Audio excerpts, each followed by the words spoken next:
ఎందుకు దేవుడు తృణీకరించలేదు అంటే ప్రేమిన దేవుని బిడ్డలారా, తను కలిగి ఉన్నటువంటి ప్రార్థనా జీవితాన్ని బట్టి. గట్టిగా చప్పట్లు కొట్టి దేవునికి స్తోత్రం చెబుదాం. అంటే ప్రార్థన పాత నిబంధనలో అనేకమైన అద్భుతాలను జరిగించింది.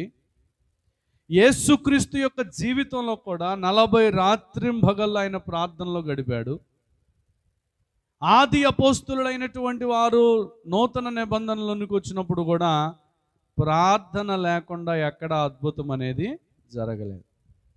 ఈ రోజున ప్రేమిన దేవుని బిడ్డలారా, నూతన కెరీర్ ప్రారంభించబోతున్న వారికి చదువు కావచ్చు, ఉద్యోగం కావచ్చు, కుటుంబ వ్యవస్థ కావచ్చు, వ్యాపారం కావచ్చు, పాడి కావచ్చు, పంట కావచ్చు, ఏ నూతన కార్యానికైతే నువ్వు ఉద్దేశించి ఉన్నావో మొట్టమొదటిగా నీకు ఉండవలసినటువంటి క్వాలిఫికేషన్ ఏంటంటే ఇర్మియా గ్రంథం 33వ అధ్యాయం 3వ వచనంలో స్పష్టంగా దేవుని వాక్యం సెలవిస్తా ఉన్నది ఏంటంటే, చూడండి, నాకు మొరపెట్టుము నీకు ఉత్తరం ఇస్తాను అని కింద ఒక మాట అంటాడు. ఏమనంటే చూడండి,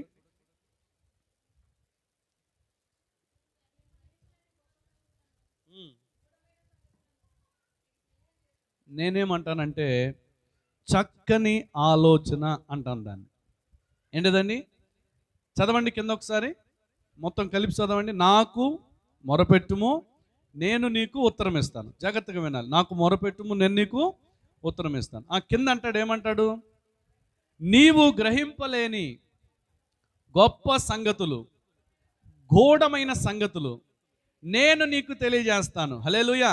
అంటే దాని అర్థం ఏంటంటే, నువ్వు నాకు మొరపెట్టేటువంటి అనుభవంలో కానీ ఉన్నట్లయితే నీ ఉద్యోగ విషయంలో, వ్యాపార విషయంలో, కూలి విషయంలో, ఏ విషయంలోనైనా సరే నువ్వు తలపెట్టినటువంటి కార్యము సఫలం అవ్వాలి అంటే ప్రియమైన దేవుని బిడ్డలారా, నీవు, నేను, మనము అందరము చేయవలసిన విషయం ఏంటంటే, మొరపెట్టక ముందు ఏ కార్యాన్ని కూడా నువ్వు తలపెట్టవద్దు. పక్కన